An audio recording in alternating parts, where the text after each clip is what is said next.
Button if you have questions for Coach. With that said, no one's done it yet. Joe, you can start us off. Hey, Matt, good to see you. Hey, Joe. Hey, just wondered what the latest was with Christian. I know last week, of course, you said you hope to have him back. Is that still the plan? And do you think he'll practice this week? Yeah, I mean, he practiced last week, so I'm sure he'll practice this week. I know he'll practice this week, and just like last week, I'm hopeful that he gets released to us and we can activate him. I think he looks good. It just comes down to the doctors and the trainers and all those things. But yeah, I'm real hopeful we'll have him. And you touched on this some in the past, but just kind of what will be your plan or Joe's plan to maybe kind of incorporate Mike and Christian, or will that be the plan at all? Yeah, I think Mike's a starting running back. I mean, he's proven that he can play at at a really high level. I think Curtis has shown what he can do as a back, and obviously Christian is an elite player, and so I know that we'll have a plan to utilize all those guys. Let's go to Mike Solarte. Thanks, Preston. Coach, I don't know that there's anything that you can say about the guys that were on the COVID list. If they're close to returning, what updates have you gotten from guys like Larson and Rasul? And are they? The doctors told you they're close. I mean, where do they stand? I just can't talk about the COVID stuff. I'm sure Bruce can probably give you some feedback in terms of that. And then in that, I'm sorry, Preston. In that regard, how did you feel your O-line held up with those guys being on the outside and even in the secondary as well? Because the secondary seemed to be a little thin when you guys finished up against Atlanta. Yeah, I mean, I think we look forward to getting Rasul back. He's really a big part of our defense, not just physically but also emotionally. You're disappointed anytime someone's down. Rasul went down. Dante played really well. Then he went down. You're counting on some other guys, but at the same time, what we found out was some of those guys can play well, and things that we knew, but you see it live and in stereo. So it builds depth for the future. The same thing on the offensive line. Obviously we look forward to having Sco and Larson back when they're healthy. But some other, and both of those guys have been good role guys for us. But the rest of the guys have been out there. Hopefully we have Russell back this week. I'm not sure how that'll progress, but we'd love to have him back at left tackle if he's healthy. Let's go to David Newton, followed by Scott Fowler. Hey, Matt, I agree with you, what you were saying about Mike Davis being a starting running back in the NFL, but what specifically can Christian bring to the offense that maybe has been missing since he's been gone? No, I mean, I think Christian, and I'm not labeling this against Mike or anyone else, but Christian just, he brings elite production. Days when you're not great on third down, he's a tremendous third down matchup. Explosive runs, catching the ball out of the backfield. I mean, he's one of the best players in the National Football League, and so. Since he's been hurt, the guys have fought their, they've gone 3-3 since he's been out. And, like any great player, you feel better about your chances when he's there than when he's not. That being said, when he does come back, we also are going to count on Mike Davis too, because what we found out is he's a winner. We can win with him. So, you hate having injuries. You hate, seeing your guys go down, but it is an opportunity for other guys to step up. But I think Christian will bring an energy, the level of production that'll make our team better. Hey, Matt, I wanted to ask you a question about Patrick Mahomes as an NFL head coach, but also I know you're a fan of the game of football, and I wonder what you think particularly makes him special. He's from East Texas. Some of my favorite football players that I coached during Baylor are from East Texas. He's got a gift. He's got an amazing arm, but he also sees the game. I remember when I first went to Baylor and putting on the previous year or the year before, I'm trying to figure out the Big 12 and I'm putting on Baylor, Texas Tech. And I mean, he literally is running all around the field and making these unbelievable plays. And, he's got a great arm, but he's also seems to have a tremendous spirit. He makes the people around him better and has a great feel for the game. And then he's playing for Andy Reid and Coach Reid. Quarterbacks play well under him. And so I think it's just a great combination of things. Let's go to Elena Getzenberg and then Jonathan Alexander. Hey, Matt, I was just wondering, I know you told us you were going to kind of take the weekend to review the Chiefs and all that, but how'd the weekend go and how are you kind of starting this week after kind of getting a little time to reset with the bye so far off? How are you kind of approaching this week? Yeah. We're one of the teams that hasn't had a bye yet. We have a really late bye. So, especially with a young team, our guys they've played a lot of plays, and so the guys came in today, they lifted, they did all their mobility and movement stuff. We met offensively and defensively. We met, special teams wise, and met as a team, and then did a little Chiefs walkthrough on offense and special teams. So just took today kind of as a bonus day to get ahead, also get back together. And obviously they'll take tomorrow off and get back together on Wednesday and hit it. Was it nice for you to have, I mean, I know you were working all weekend, but to have a couple of days just to take a breath? Yeah, no, I I went and watched my daughters play soccer on Saturday. I watched pro football games yesterday at times. I spend a lot of time going back and rewatching all of our games. I think like all teams, you evolve throughout the year, and just trying to find the good, trying to find the bad, trying to categorize things that we can do better, things that we have to get back to, things we have to look. So just really taking a lot of time to look at us. I think was my main focus this weekend. I mean, you hit the 8-8, the halfway point, the 8-game point, and you're sitting there saying like, okay, as we hit the second half of this season, what are we doing well? What do we need to improve upon? All those things. So just trying to take some time and do that. Hey, Matt, hope you're doing well. If I could follow up just on what you said, what was the good and what were the things that you thought you could improve on? I think some different things as a team. What we want to do is we want to be a consistent team. And it's I don't like to talk about the past, but that was one of the things Mr. Tepper, as we talked, one of his goals was, hey, I wanted to be a team that was, the same team year in and year out. Obviously some years are better than others, but we want to build a consistent winner and put a process in place that consistently does that. And so to look at this year, to lose the first two, then to win three, now to lose three, we don't want to be a team of streaks. We want to be a team that's, up and down. And so, trying to fix the football, but also make sure that we have the same mentality, week in and week out, day in and day out.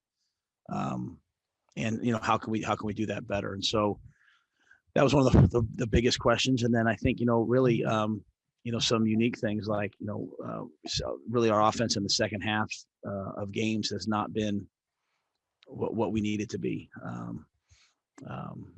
How do we improve that? And then, obviously things like third down. But I think the biggest thing was just trying to find a way to build consistency in, and that's really all that we believe in. So I know that those things come in time, but is there anything that I'm missing right now? And then, really on offense, in the second half, we have to perform better in the second half of games. Let's go to Jason Huber and then Will Kunkel. Hey, Matt, hope you're doing well. Just kind of going back to the Chiefs, what makes Travis Kelce such a unique tight end / receiver, and what makes him so difficult, with you all having to defend him this coming week? He's, obviously extremely big and then athletic with a great feel for the game. Plays in a great system that, schemes up ways to get him the ball. So, and then he's a target on third down and wins on third down. So, they do so many creative things with him that that he can be a weapon in that regard. And then just in traditional offense, he's just such a great threat on third down. And like all of the elite tight ends in the National Football League, he's a matchup issue. He's can't play him with a corner. He's too big to play with a corner, and most safeties hard to play. Hard to play with a linebacker. So he's a matchup issue as well. Hey, Matt, it's Will from Fox. Just to follow up on what Jason was just saying, when you did watch the film, was there something that jumped out in particular that got much better that you progressed at throughout the season, or vice versa outside of the offense in the second half? You're saying for us, is there anything that's really like jumped when out? you went back to watch all those games, like were you like, oh damn, that's really good, we've really progressed in that area, or oh that's really bad, or whatever? I think the biggest thing, the area that we've been good at, that we've improved in, has been our red zone defense. Even the other night, getting key stops down in the red zone, for holding people to field goals, forcing people to really to have to kick field goals and keep us in the game. I think that's the main area on defense that I've seen growth in, and then offensively, really the area that's been like up or down. When we protect the quarterback, we've been really good. When the quarterback's been under duress, we haven't been the offense that we want to be. And so it's not one of those things I can say, hey, it's improved or it's not improved. It's just been up by game, and that can be a lot of things. It can be matchups. It can be, certain blitz packages, but that certainly tells hopefully everyone in this organization that when Teddy Bridgewater's upright, he's playing like one of the best quarterbacks in the National Football League. And so we've got to protect our quarterback and not let them hit him and push him and shove him and tackle him and sack him. And we have got to protect him. And when we do that, the offense works. I mean, make no mistake, the other night, there's people running open on third downs and we're getting sacked. And, some of those are just great job by them, but some of those are, missed assignments or mental errors or all those different things. And it doesn't fall on any one person. It's just all of us across the board. There has to be a commitment, and we talk about it. I hope Thursday night, really cemented it that we've got to protect our quarterback. And then the other thing I'd say on defense that's improved, I think, is getting pressure on the quarterback. We think we had 3, I don't know if it was 3 or 4 sacks the other night. I think we had 1 or 2 called back because of defensive holding in the secondary, but I think our pressure is getting better and better and better each week, especially with the 4-man rush. Thanks, Matt. All right, next question will go to Steve Reed, followed by Miles Simmons. Hey, Matt, I just want to follow up on that where you talked about protection, because I think it's a really important point. Do you feel like it's maybe part of guys moving in and out of the lineups? Russell's been in and out. You've had guys dealing with COVID things. You had different players in and out. And I guess they say offensive line's like a glove, all fits together. I mean, is all the moving parts a key part of this? Do you think that you've struggled with some protection? Yeah, I mean, you want to trust all your players, but you want to have continuity on the offensive line. I mean, so much of it is not just physical; it's mental, it's communication, it's passing things off, to me, to have that level of consistency, you need to have tremendous communication and a feel for each other, and that hasn't quite shown up at the level we'd like it to show up at. It has in some games. I mean, there've been some games, I think it was just a couple weeks ago we were saying, boy, it's the second, 2 straight games we hadn't given up a sack. Well, then you have a game like Thursday night, and it kind of puts you back to the drawing board in terms of, hey, we've got to get this fixed. I think the biggest thing I'll say though, Steve, is is my point to the team is protecting the quarterbacks about everybody. It's about Joe as he calls the play. It's about Pat and, those guys as they draw up the protections. It's about the receivers getting open, versus man coverage so we can get the ball to them. It's about backs blocking and, O-lineman protecting it, and the quarterback making the right protection calls and getting the ball out of his hand. It's really system wide. And as you look at most teams in the NFL, the good teams protect their quarterback. You can't get to them. And the bad teams, their quarterback's usually pretty beat up. And so when we've been a good team, and we've been a good team, in stretches this year, we've protected the quarterback. And so it's just got to go to the forefront of our thinking, and it can't be an afterthought. Hey, Matt, I think this is something we've kind of talked with you about before, but with Curtis Samuel and his third down production with Teddy Bridgewater, I think they've only missed on one target on third down. Is there something that you notice on film that just speaks to why their connection has been so strong there? Because Curtis is a playmaker. I think, the offensive staff does a good job of, scheming up good opportunities for him. But Curtis catches the ball and gets up the field. And he's fearless. He's a competitor. The one they missed was the other night. It was a go ball down the right sideline that, Curtis ran by him and we had a chance at. So I think Curtis, he produces in clutch situations. Let's go to David Newton, followed by Joe Person. Yeah, man, I believe you missed Patrick Mahomes by 1 year. I think he threw 6 touchdown passes against Baylor the year before you arrived. What was the first exposure you ever had to Patrick, if you've had any before now? Just when I got to Baylor and watching that tape from, it must have been the year before. I couldn't remember if it was a year before or 2 years before, but watching him on tape and seeing all the things that he could do, and as a college player, I mean, literally, it was like watching the video game. And I think it was really, I can't remember which. I went back and watched several years, but there was one game that was back and forth. It was a ton of points, as the Big 12 was at that point. So just seeing him play and do all those things was really my exposure. Matt, if I could follow up on Curtis, just when you inherited him, what kind of player did you think you were getting? And have your impressions changed at all since then? And then secondly, on the pass protection, was there something over the last week that gave you the feeling that maybe people weren't realizing the importance of it? No, I think everyone realizes it. I think Atlanta committed to blitzing us, and we went into it understanding that one of our keys to victory was going to be to have to burn the blitz, and we never really did. So I don't think it fell by the wayside. I just think the first game we were able to protect Teddy, and you go back historically, Falcons versus Panthers. The Falcons when they've won by taking the ball away and by pressuring the quarterback. And so we realized, like, hey, we're going to have to protect the ball and protect the quarterback at a high level. And so the first game we did, this game we just didn't. But I wouldn't say anyone, guys worked equally as hard. I just think they came out and they played with a ferocity the other night. Like, they played hard. I have to give them a lot of credit. And, we have to protect our quarterback better. With regards to Curtis, I just watched the tape from last year. I didn't know him. I remember, watching him on tape at Ohio State. I remember Ed Foley talking about going and seeing him in high school when we were at Temple. I believe we were at Temple. And that was really it, just watching him on tape and seeing that, hey, this guy's got a great skill set, getting him here and then being around him. He's just an impressive guy. I mean, he's just, one of those guys so I talk about competing a lot, and a lot of people think that means, wanting to win.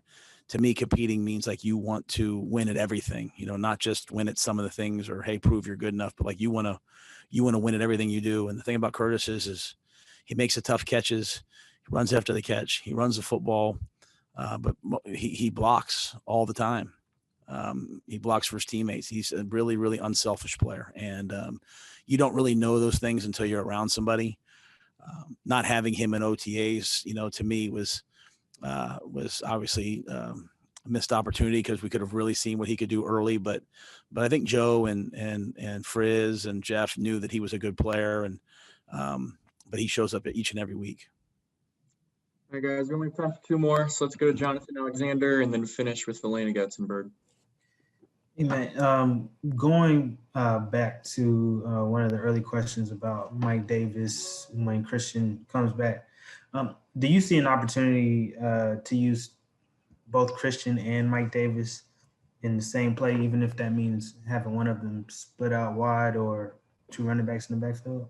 Oh yeah, I mean, there's certainly an opportunity. Whether we do that or not, remains to be seen. But that's been one of the benefits of having Curtis out there. Even a couple of the times we handed the ball to Curtis, at least once at one of them, we handed the ball to Curtis this past week.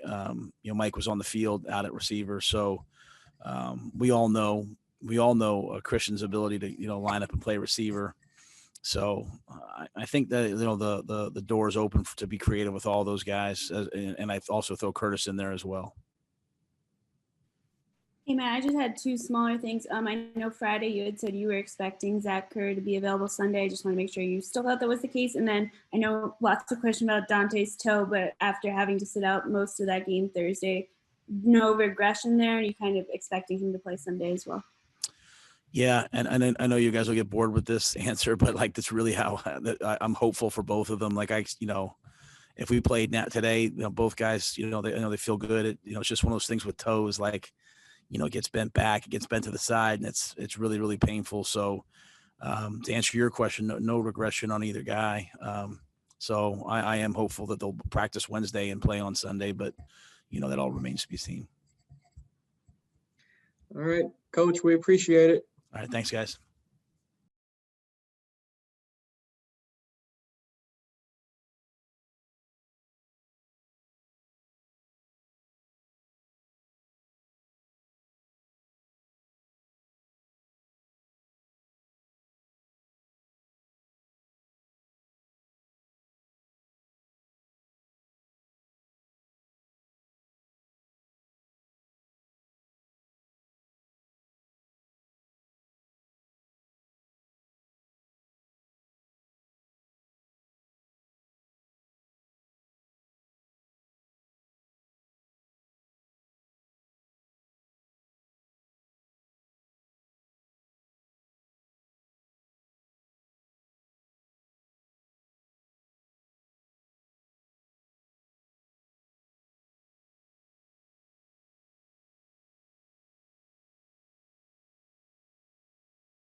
access. We're all good. Teddy, can you hear us on your end? Yep, let's get it. All right, perfect. Guys, just a reminder to raise your hand if you have a question for Teddy. With that said, no one's done it yet, so someone can open up with the first one. Go for it, Mike. Thanks, Preston. Teddy, hope you had a nice long weekend to kind of reassess and reevaluate. And with rested eyes, what does the offense look like to you through 8 games? And the caveat being 8 games, 6 of those without Christian. And you look back, you do some self-scouting, and you find out different things. Of course, we want to be executing better. There are times where we've shown flashes of being an elite offense. And if we could just, be consistent, be a better second half football team, I think, we'll take the right steps towards being a good football team, a great football team. So, just understanding that when all 11 guys are doing their job, it looks like a well-oiled machine. When we get out of character sometimes, that's when things go wrong. So honestly, for us, it's just playing complete football, 60 minutes, being better in the second half, and just trusting what the coaches are teaching us. Let's go to David Newton, followed by Elena Getzenberg. Hey, Teddy, hope you had a good couple of days off. I want to ask you this is nothing against Mike Davis, because I think he's played really well with Christian out, but what does Christian bring that this offense may have been missing when he comes back? I mean, honestly, everything that Mike has done, that's what Christian brings to the table as well.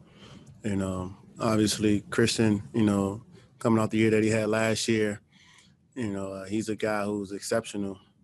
But at the same time, you never want to take away what Mike did for us. For him to step in and do the things that he's done, he's been a true pro. He's been working extremely hard. Christian is a guy you get back. Everyone saw what he did last year, what he did the first 2 games this year. So we're just excited, to be getting healthy at this point in the year. Hey, Teddy, 2 questions for you. First, how are you doing? Were there any lingering kind of neck injury related things? I'm doing fine. Okay, good, glad to hear.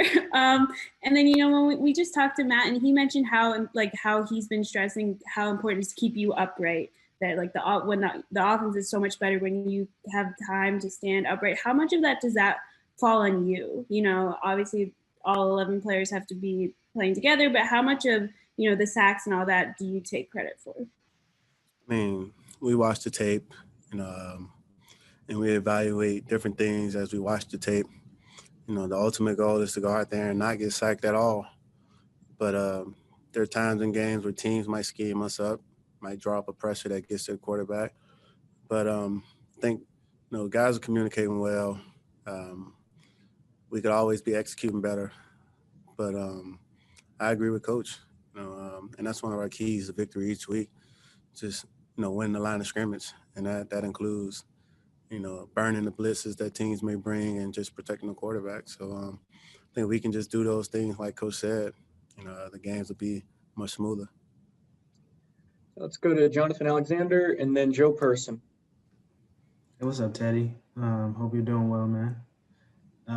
You've been on a variety of teams, different records. So I'm wondering, does playing better in the second half come with winning those games and gaining confidence, or what does? Honestly, each year is different. Each team is different that I've been on, but you always want to make sure that you're playing your best football. As the season is going on, you want to be a team that's progressing. So we want to make sure we have that mindset that this is the time where we played 8 games already. You only get 8 more opportunities. You want to make sure that you're heading in the right direction. So we know how important this second half of the season is. Teddy, is there something in Curtis's skill set that makes him particularly effective on third downs? Like, I know the other night against the Falcons, I know it's just one play, but on that 3rd and 2 or 3rd and 3, it was this quickness that seemed to separate him on like that little dart route that you found him on. Curtis, he's a great football player. And, yeah, he's making plays on third down, but he's also scoring touchdowns, on first and second down, catching the ball, rushing the ball out of the backfield. But it's just, Curtis is so explosive. His first step, once he gets the ball in his hand, he's able to make guys miss. His awareness for where he is on the football field, it's outstanding. So, however we can just find ways to get him the ball, something good always happens. Let's go to Miles Simmons and then Jason Huber. Hey, Teddy, when you think about just what you feel like you can do better, in particular, going into this last stretch of games, where do you feel like you can make the most strides and the most improvements? Honestly, that's something I'd rather just keep in-house. We talk about, amongst each other, things that we could be doing better. And at the end of the day, it's for, this team, this organization to know. We had a meeting today, self-scouting, different things, just trying to find different ways to be better. Football players, coaches are finding better ways to be better coaches, and we're trying to find a better way to be a better football team. So, those conversations, the more we keep it in house, the closer it brings us together and ultimately transfer to the football field. Teddy, what's kind of facing the reigning Super Bowl champions and a team like the Chiefs? I know the mindset for you guys every week is to go in and win, but how challenging will this week be for you guys as you prep for them? Of course, every week is challenging, and you're going against the defending champs. We just got to go in with the right mindset and understand that we just got to play the game the way we know how to play. We can't let it be a game where they're dictating the tempo and the speed of the game. We just got to play the game, play our brand of football and get back to playing our brand of football and allow everything else to fall in place. All right, guys, we have time for 3 more. So let's go to Steve Reed, followed by Skylar Callahan, and finish with Sharon Thorsland. Hey, Teddy, we're asking some players around the league what they're doing for the election tomorrow. Sorry, non-football question, but just you got any plans or what are you doing?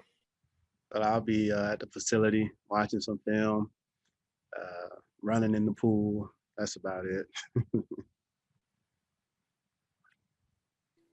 Hey, Teddy, kind of going back to Mike's question from earlier, just looking back in the first 8 games, where do you think that you guys as an offense have improved on the most, and where do you feel that where would you grade yourself through those first 8 games? And do you feel like the comfort, I wouldn't say comfort, but maybe the chemistry at the offense is starting to get a little bit better?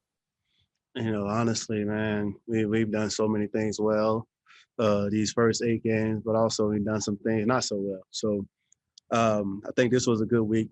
This was a good weekend for us to just self-scout, reevaluate some things, and come up with a plan moving forward for the second half of the season. Again, some guys healthy, some guys are playing some good football, and we just want to make sure we're trending in the right direction.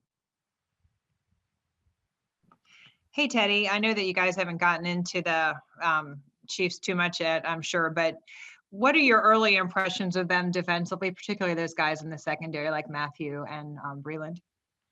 Yeah, they got some guys who have some experience. Those guys play well together. They communicate well. You see Honey Badger getting those guys lined up.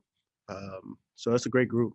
And we have a great group of receivers. So, we understand that this week is going to be a challenge. Each week is a challenge for us. So we just want to go out there and just play our brand of football, continue to just, trend in the right direction, play a complete game. Want to make sure we're playing complementary football as well, helping the defense out, changing the field with special teams, different things, scoring points, and being a better second half football team. All right, guys, we got to let him go. Teddy, always good hearing from you. Thank you.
top to bottom, and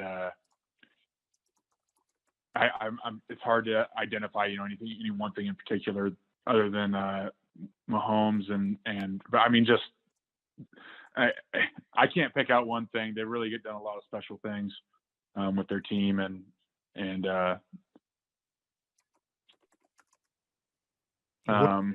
was there a year where you sort of saw the kind of tide begin to turn with them in respect to you guys? And then, well, I think, man, it feels like it was a long time ago now.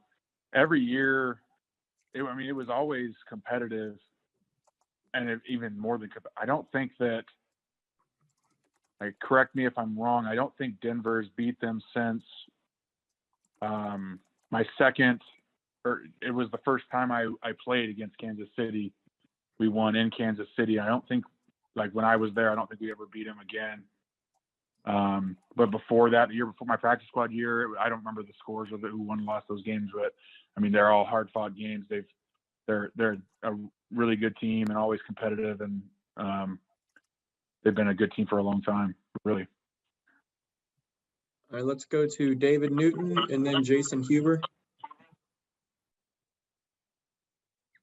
David, you need to unmute yourself. Sorry, Matt. I actually muted myself. Hope you had a good off weekend. What is the difference blocking for McCaffrey versus Mike Davis, and just as well as Mike Davis played, what does McCaffrey bring to you guys? Yeah, that's such a difficult question because it'd be, I think it'd be,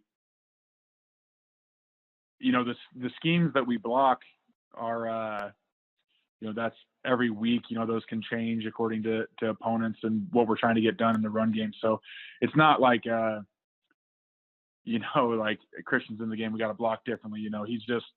He's a different running back. Mike's done a great job. And really, I think personally and as offensive line, we're more focused on our scheme and getting our techniques, our blocking, and it doesn't really change necessarily with the running back. I'm sorry, what was the second part of that question? What do you feel like Christian brings, as well as Mike's played? What do you add to the equation there when Christian comes back? Yeah, Christian is, he's a special player, and I'm not. That's not a knock on Mike at all. Mike's done a great job for us, and will continue to do so. But Christian's a special player. We've seen it year in and year out, and it'll be good to have him back. Glad he's getting healthy, or is healthy. Excuse me, or whatever. I don't know what the current. We won't trust you as a doctor here. Thank you. I am not a doctor. Go ahead, Jason. Hey Matt, how you doing? Jason Huber with WFNZ.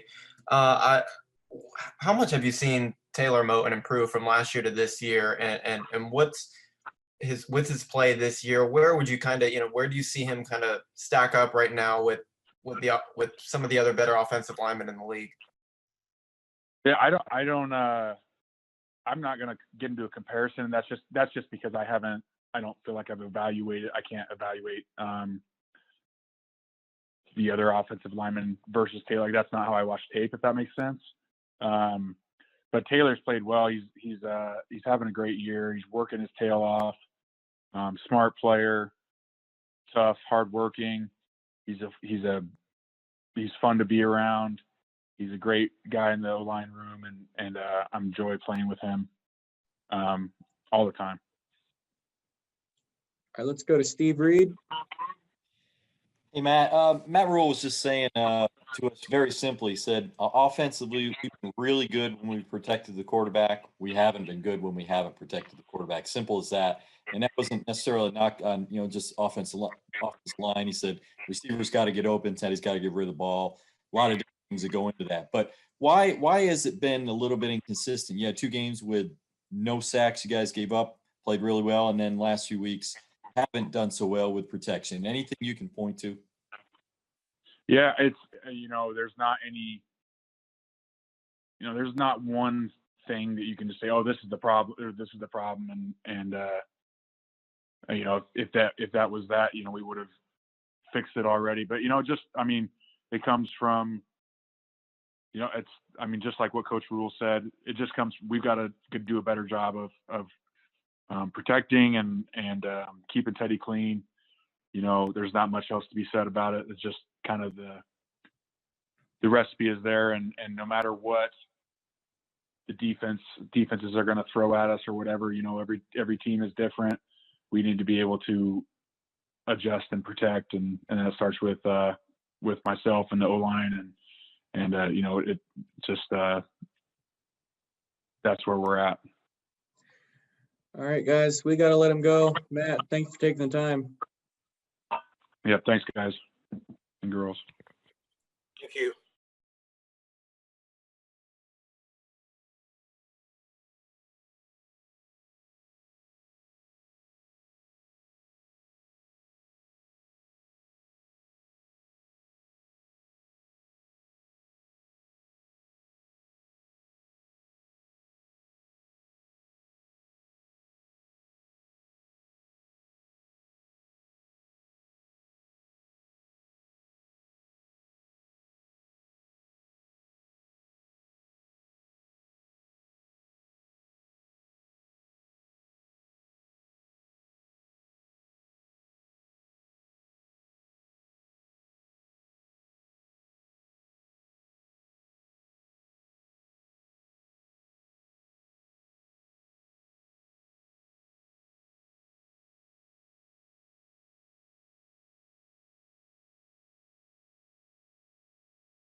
Good. All right, guys, we got Derek Brown here joining us. Everyone should start recording access. We're all good. Miles, you want to start us off with the first one? Sure. Derek, how's it going, man? Hope you had a decent weekend. What is something that you feel like you have to do, and maybe you don't feel like you need to do anything at all, but to try to avoid that proverbial rookie wall as you get into the second half of your first season now as a pro? I got to rely on the vets. I mean, that was my biggest thing coming in. Whenever you get here, they tell you like, hey, like, we want to do everything we can to keep y'all from hitting this rookie wall. And I'm not gonna lie, like personally myself, I'm obsessed with trying to get to the next thing and trying to win. So I mean, I don't even think about it, like it's week 8, but like that comes as a surprise to me because I'm like, man, like during the season, like all I know is we got a game next week. And I know what my next game is, but I'm focused on the task at hand. Let's go to David Newton and then Jason Huber. Hey, Derek. Hope you had a good weekend off. I wanted to ask you, what did you know about Jeremy Chin before you guys became teammates, and what's been your impression since? I heard a little bit of noise about him at the combine. I didn't know much about him before then, but obviously he's a baller, man. It's just coming in and playing with him, is a guy that's got high effort every single play. I mean, he's running to the ball, doing things, and it's something that they always talk about. The excitement of coming in with guys that do it in your class, and the draft class that we had. We got a lot of guys playing right now, so I think just Jeremy, me, those other guys, setting the tone. I mean, I think it's exciting to go in and week out and be able to compete with one another. Hey, Derek. Hope you're doing well. I know last time we spoke to you a few weeks ago was, we spoke with you guys about how the sacks hadn't been coming yet, and there's still, you guys are getting a lot of pressure, but those sacks aren't coming. And for you haven't had a sack yet, but you've gotten the pressures. How has it been kind of like on your mind that you want to get your first sack here and there, and how close do you feel like you guys individually and as a team are getting there? It's a lot of millions between that quarterback and myself. So, those guys get paid a lot of money to make sure we don't get back there. And, going against the Drew Brees and the Tom Brady's in our division, Matt Ryan, it's not an easy job. I mean, they're very smart. So, I mean, they don't want to give up a sack. So, I mean, it's just, developing a rush plan in the beginning of the week and being able to sit down and, identify your keys when you're on the field. And, it's something that I've just had to get better at week in and week out. So, I mean, I'm looking for that one, but when it comes, it'll be special. Let's go to Skylar Callahan and then Jonathan Alexander. Hey, Derek, how would you assess your play through the first half of the season? And then just kind of, have you had that moment yet to where you've been able to kind of soak it all in and realize like, hey, I'm here playing in the NFL? Have you had that moment yet? I think, the first question, my play, I don't think it's been, I think I've gotten better each week. But I don't think I've been necessarily all the way consistent. So I'm just, I try not to look at certain things and this or that, but just from going off myself and sitting down with my coach and talking, that's the biggest thing I'm looking for right now. Being able to be consistently dominant and stop showing flashes. And what was the second part? It was just about, have you had that moment yet of realizing like that you're here playing in the NFL?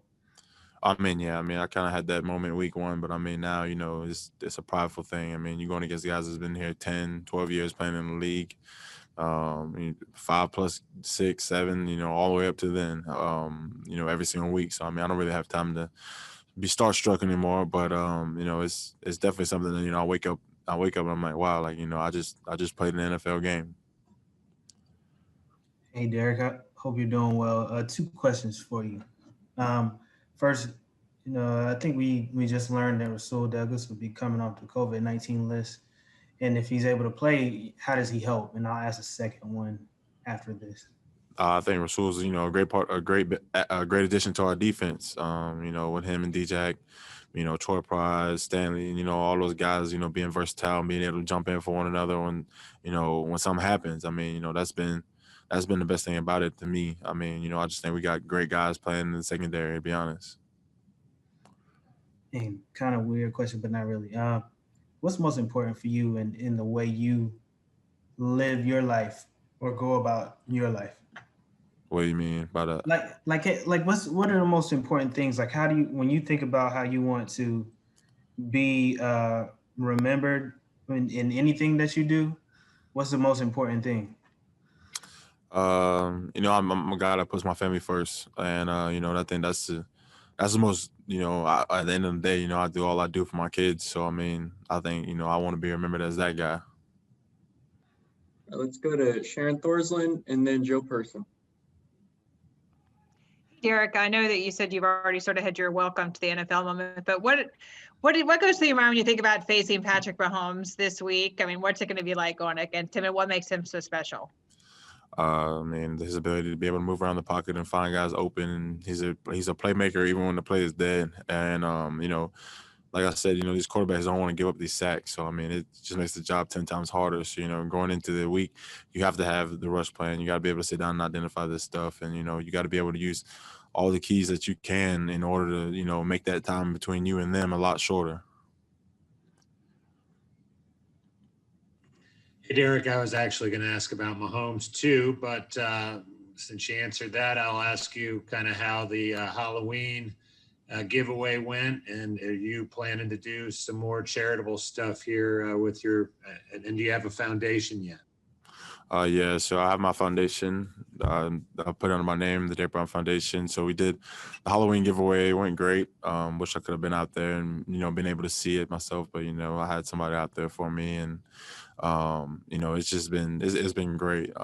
This month we're aiming to do something for the veterans this upcoming month, November 11th. Gonna try to have a luncheon and have some keynote speakers. The veterans thing is a big thing for me. My dad served in the Army, so that's something that hits home close to me.